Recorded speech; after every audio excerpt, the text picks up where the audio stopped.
नमस्कार दोस्तों, जय श्री कृष्णा, जय बागेश्वर धाम सरकार। Inspire with Dinesh YouTube channel में आपका स्वागत है। मित्रों, हिंदू धर्म में तुलसी के पौधों का बहुत महत्व बताया गया है।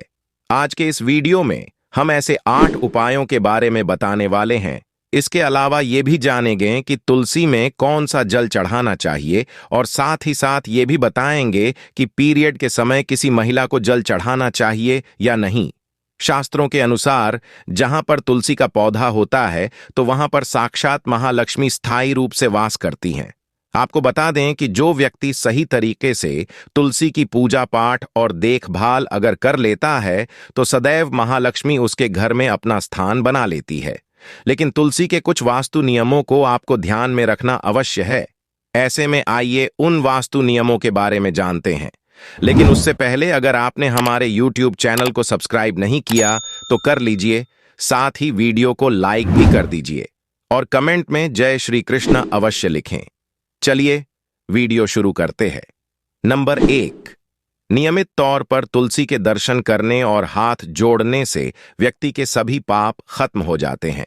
ऐसे में उसके अंदर एक नई ऊर्जा का संचार होता है जो उसे कामयाब बनाती है। नंबर 2, शास्त्रों के अनुसार तुलसी माता अगर जिस व्यक्ति पर मेहरबान हो जाए तो उसे रंक से राजा बना देती है। इसलिए माता लक्ष्मी की सच्चे दिल से जो व्यक्ति पूजा पाठ करता है उसे उसका फल अवश्य मिलता है। नंबर 3, तुलसी के पौधे में प्रतिदिन पूजा पाठ और शाम को दीपक जलाने से व्यक्ति की सभी इच्छाएं पूरी होती हैं। यदि आपका कारोबार कम चलता है या पूरी तरह से ठप हो गया है तो ऐसे में आप परेशान न हो। हर शुक्रवार के दिन तुलसी के पौधे में कच्चा दूध चढ़ाते रहे, आपकी परेशानी जल्द ही दूर हो जाएगी। तुलसी माता अपने भक्तों को कभी भी निराश नहीं करती। नंबर 4, जहां पर अस्थायी रूप से नियमित तौर पर तुलसी में दीपक जलता है तो भूलकर भी भूत प्रेत आत्मा उस घर में भटकती भी नहीं है, बल्कि जहां पर तुलसी का पौधा लगा होता है तो उस घर से नकारात्मक ऊर्जा कोसों दूर रहती है। नंबर 5, अगर आपके बच्चे को किसी की बुरी नजर लगी है तो उसे बचाने के लिए तुलसी के 7 पत्ते और 7 काली मिर्च के दाने मुट्ठी में लेकर बच्चे के सिर से पैर तक 7 बार उतार कर घर के पीछे की तरफ रख दें। सब ठीक हो जाता है।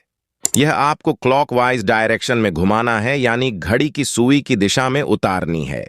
नंबर 6, परेशानी को जड़ से खत्म करने के लिए और बीमारी को दूर भगाने के लिए शाम होने से पहले 4-5 तुलसी के पत्ते तोड़कर तकिए के नीचे रखकर सो जाएं और सुबह होने के बाद कुछ पत्ते खा लें। धीरे धीरे आपकी सभी समस्या खत्म हो जाएंगी। ऐसे में बचे हुए पत्ते फिर से तकिए के नीचे रखकर सो जाएं और सुबह खा लें। यह नियम अपनाएं और देखें चमत्कार। नंबर 7, ज्योतिष शास्त्र के अनुसार कहा जाता है कि तुलसी की माला पहनने से बुध और गुरु ग्रह बलवान हो जाते हैं। ज्योतिष के अनुसार कहा जाता है कि तुलसी की माला पहनने से सभी प्रकार के सुख मिलते हैं और कोई बुरी नजर कभी नहीं लगती। तुलसी की माला पहनने से पहले इसे गंगा जल और धूप दिखाना चाहिए। तुलसी की माला पहनने से पहले मंदिर में जाकर श्रीहरि की पूजा करनी चाहिए। जो लोग तुलसी की माला पहनते हैं तो उन्हें प्याज और लहसुन और मांस मदिरा का सेवन छोड़ देना चाहिए। नंबर 8, यदि आपका हर कार्य सफल हो जाता है तो ऐसे में आप तुलसी के पौधों की जड़ को लेकर उसे गंगा जल से धो लें। इसके बाद ही इसकी ठीक तरह से पूजा करें और फिर पीले कपड़े में बांध कर रख दें। धीरे धीरे आपकी सभी समस्याओं का अंत हो जाएगा। तुलसी को कौन सी दिशा में रखना चाहिए, आइए जानते हैं। वास्तुशास्त्र के अनुसार तुलसी का पौधा लगाने के लिए उत्तर दिशा या उत्तर पूर्व दिशा या फिर पूर्व दिशा का चुनाव करना चाहिए। सबसे उत्तम है। तुलसी का पौधा कभी भी घर पर लाएं तो बृहस्पतिवार के दिन ही लाएं और सुबह के समय ही लगाएं, और ऐसे में गलती से भी तुलसी के नीचे ना ही शिवलिंग को रखें और ना ही गणेश की प्रतिमा को। इस बात का विशेष ध्यान रखें कि तुलसी पर कभी भी गंदा या अशुद्ध जल नहीं चढ़ाना चाहिए। हमेशा साफ शुद्ध जल का ही उपयोग करें। अगर जो पानी पीने के लायक न हो तो ऐसे जल का उपयोग न ही करें जिससे जल को आप पीने के लिए उपयोग कर सकते हैं। ऐसे जल से ही तुलसी को पानी देना चाहिए। इसके अलावा कुछ और बातों पर भी ध्यान देने की जरूरत है। अगर आपने घर की तुलसी छत पर रखी है तो निश्चित रूप से आपके घर की उत्तर दिशा में चींटियां निकलनी शुरू हो जाएंगी। घर की उत्तर दिशा में कहीं न कहीं दरारें पड़नी भी शुरू हो जाएंगी। जिन लोगों के घर पर तुलसी का पौधा नहीं होता, वहां पर कबूतर अपना घोंसला बना लेते हैं। इसे बुरे केतु की निशानी माना जाता है। ध्यान देने वाली बात यह है कि दक्षिण पश्चिम में और दक्षिण में हमेशा श्यामा तुलसी रखी जाती है। श्याम तुलसी में पत्तियां बिल्कुल हरी और बड़ी होती है। इससे तुलसी जी भी कहते हैं। तुलसी जी को दक्षिण दिशा में रखने पर वास्तु दोष दूर होता है। दोस्तों, तुलसी को घर की छत पर रखना शुभ नहीं माना जाता। सबसे ज्यादा जो महिलाएं सवाल पूछना चाहती हैं वे ये हैं कि क्या मासिक धर्म के दौरान तुलसी की पूजा की जा सकती है? क्या महिलाएं तुलसी को मासिक धर्म के दौरान जल चढ़ा सकती हैं या नहीं? तो चलिए इसके बारे में भी जान लेते हैं।